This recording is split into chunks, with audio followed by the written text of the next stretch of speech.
हिंद साथियों, the freedom में आपका स्वागत है। मैं सुधीर। साथियों, हम लोग अभी देख रहे हैं द फ्रीडम पर सावरकर की दया याचिकाएं, और उनमें से 6 दया याचिका हम लोग देख चुके हैं। अब हम लोग जिसे माफीनामा भी कहते हैं, सावरकर की दया याचिकाओं को, या अलग अलग नाम दिए जाते हैं, ये सरकार से उन्होंने दया दिखाने की गुहार लगाई है इन याचिकाओं में, और माफी मांगी है अपने बर्ताव के लिए, अपने ये जो राजनीतिक गतिविधियों में इन्होंने भाग लिया, क्रांतिकारी बने या क्रांतिकारी गतिविधियों में शामिल हुए, उसके लिए इन्होंने हर बार माफी मांगी है और ब्रिटिश सत्ता के प्रति निष्ठावान बने रहने की हमेशा कसम खाई है। 6 चिट्ठियां सावरकर ने, विनायक दामोदर सावरकर ने खुद लिखी थी। इसके बाद जो 7वीं दया याचिका है वो लिखा है गणेश दामोदर सावरकर ने। विनायक दामोदर सावरकर के भाई थे, उन्हें भी इसी केस में सजा मिली थी और काले पानी की सजा में भेजा गया था, और फिर वहां से आए हैं दोनों भाई एक साथ, और यहाँ भारत के जेलों में बंद हैं। और भारत के जेल में रहते हुए गणेश दामोदर सावरकर ने फिर एक दया याचिका लिखी है ब्रिटिश सरकार की। एक ही दया याचिका हमें उपलब्ध हो सका है जो गणेश दामोदर सावरकर ने लिखी है। सावरकर मतलब विनायक दामोदर सावरकर ने 6 दया याचिका जो अब तक उपलब्ध है, जिसमें से 5 ही, जिससे पता चलता उन 5 से कि उन्होंने 6 दया याचिकाएं लिखी थी, 5 उपलब्ध है। और ये जो दया याचिका है 7वीं दया याचिका जिसे कहा जाए, लेकिन ये विनायक दामोदर सावरकर ने नहीं लिखा है, बल्कि ये जो है ये उनके भाई गणेश दामोदर सावरकर ने ब्रिटिश सरकार के पास चिट्ठी लिखी थी। मुंबई के गवर्नर के पास ये कह लीजिए कि चिट्ठी लिखी है। 4 जुलाई 1922 को ये चिट्ठी लिखी गई है, और देखिए कि इसमें गणेश दामोदर सावरकर क्या तर्क देते हैं, क्या लिखते हैं अपनी मुक्ति के लिए। सेवा में महामहिम गवर्नर बंबई इन काउंसिल।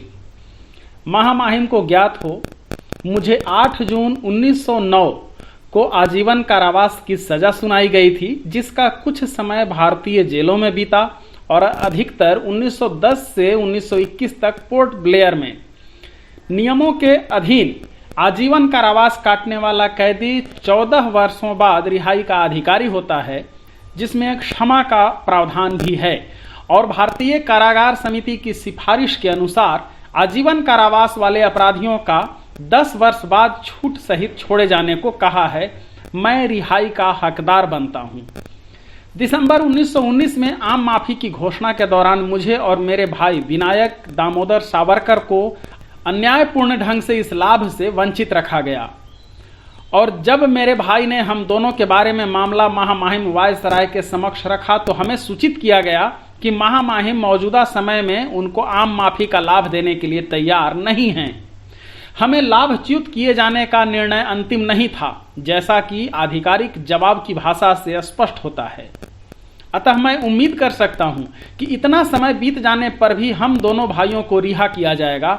उम्मीद हमें 1919 में भी थी, परंतु इसके अतिरिक्त यदि तृतीय श्रेणी, द्वितीय श्रेणी तथा प्रथम श्रेणी अपराधी की विभिन्न क्षमताओं की मेरी छूट जोड़ी जाए तो रिहाई के लिए मेरा दावा 14 वर्षों की सजा के बाद से विलंबित है। जून 1921 में मुझे 14 वर्ष पूरे हो जाएंगे और मेरे भाई जुलाई 1922 में यह अवधि पूरी कर लेंगे। हम इस मुहिम के उचित और ईमानदार अधिकारी हैं, जिससे हमें अभी तक वंचित रखा गया है। पोर्ट ब्लेयर में रहने के दौरान हमें निरंतर सेल्यूलर जेल में रखा गया, कठोर श्रम कराया गया, और सभी भारतीय जेलों में कराए जाने वाले कठोर श्रम के अनुपात में हमारा बंदी जीवन आम प्रवासी कैदियों से पूरी तरह अलग था। परंतु पोर्ट ब्लेयर में कैद के दौरान हमें वहां कैद में प्राप्त अधिकारों से भी वंचित रखा गया, जैसे आत्मनिर्भर रहने का टिकट जो 10 वर्ष पूरा होने पर मिलता है, और अन्य लाभ। और अब हमें भारतीय जेलों में कड़ी सजा से प्राप्त होने वाले अधिकारों से भी वंचित किया जा रहा है। विजयपुर जेल में इंस्पेक्टर जनरल ऑफ प्रिंजस के दौरे के समय उन्होंने मेरे मौखिक आवेदन पर सूचित किया था कि मुझे और मेरे भाई को छूट दिए जाने के मामले में शीघ्र निर्णय लिया जाएगा, और गत मार्च मेरी लिखित याचिका के उत्तर में भी उन्होंने कहा था कि मामला सरकार के पास विचाराधीन है। मैं आदरपूर्वक कहना चाहता हूं कि दोनों तरह की सजाओं में प्राप्त होने वाले लाभ से हमें वंचित किया जाना बहुत अन्यायपूर्ण है। पोर्ट ब्लेयर के अनुसार मुझे करीब 950 दिन और मेरे भाई को 840 दिन की छूट का अधिकार मिलता है और 14 वर्षों के बाद मुझे तुरंत रिहा किया जाना चाहिए। छूट सहित मेरे 14 वर्ष 1921 में ही समाप्त हो चुके हैं। भारतीय जेल समिति की सिफारिशों के अनुसार हमें छूट सहित 10 वर्षों बाद रिहा होने का अधिकार है और चूंकि मैं चालू सजा के 13 वर्ष बिता चुका हूं और मेरे भाई 11.5 वर्ष बिता चुके हैं, इसलिए हम तुरंत रिहाई के अधिकारी हैं। सरकार नासिक हत्या और षड्यंत्र मामले के सभी अन्य कैदियों को छोड़ चुकी है, अतः मुझे और मेरे भाई को इससे अलग रखने को अत्यधिक कठोरता मानते हैं। जेल में मेरा व्यवहार 1914 से यानी 8 वर्षों से बहुत अच्छा रहा है और इस अरसे में मुझे एक भी दंड नहीं दिया गया। पोर्ट ब्लेयर के अन्य राजनीतिक कैदियों की अपेक्षा मेरे भाई का व्यवहार भी बहुत अच्छा रहा है और 1913 या 14 से उन्हें भी 11.5 वर्षों के दौरान 1 या 2 ही सजाएं मिली हैं। किसी भी दशा में यरवदा जेल में 1909 और 1910 में मिली सजा, जो 35 पाउंड अनाज न पीस पाने के कारण थी, यह कार्य मेरे बुते से बाहर था क्योंकि उस दौरान मेरा वजन बहुत गिर गया था। पोर्ट ब्लेयर में मिली सजा हमें दिए गए बेहद कम श्रम के कारण थी, जिस दौरान मैंने अन्य राजनीतिक कैदियों के साथ मिल शोषण का विरोध किया था, जो शारीरिक तौर पर असहनीय था। परंतु उसके बाद से मैंने ऐसी किसी हड़ताल कार्रवाई में हिस्सा नहीं लिया जिसमें अन्य लोग शामिल थे। कारागार के पिछले 8 वर्षों में पोर्ट ब्लेयर और भारत में जेल अधिकारी को अपने खिलाफ अनुशासनात्मक कार्रवाई करने का मौका नहीं दिया और यहां तक कि अंडमान के चीफ कमिश्नर भी मेरे अच्छे व्यवहार की प्रशंसा की गवाही दे सकते हैं। मुझे बीजापुर में आधिकारिक तौर पर सूचित किया गया था कि चीफ कमिश्नर ने सरकार को मेरी अनुशंसा भेजी है, इसलिए मैं आदरपूर्वक अपने और मेरे भाई की तुरंत रिहाई की गुजारिश करता हूं। 1.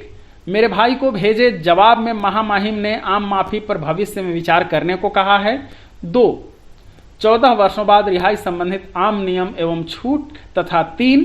भारतीय जेल समिति द्वारा 10 वर्ष बिताने के बाद रिहाई संबंधित अनुशंसा। अतः मैं याचिका पर शीघ्र और अनुकूल विचार किए जाने की गुजारिश करता हूं। मैं महामहिम का याचिकाकर्ता। और नीचे हस्ताक्षर है GD सावरकर। तो साथियों, ये आप देख रहे थे विनायक दामोदर सावरकर, जिन्हें सावरकर के नाम से जाना जाता है, उनके भाई गणेश दामोदर सावरकर की दया याचिका या माफीनामा, जो उन्होंने 4 जुलाई 1922 को जो उन्होंने लिखी थी ब्रिटिश सरकार के प्रतिनिधि के नाम, मुंबई के गवर्नर के नाम। और ये हम लोग देख रहे हैं सावरकर की दया याचिकाएं। बाकी जो दया याचिकाएं हैं वो हम लोग देखेंगे अगले वीडियो में। इसमें इतना ही। धन्यवाद साथियों। जय हिंद। इंकलाब जिंदाबाद।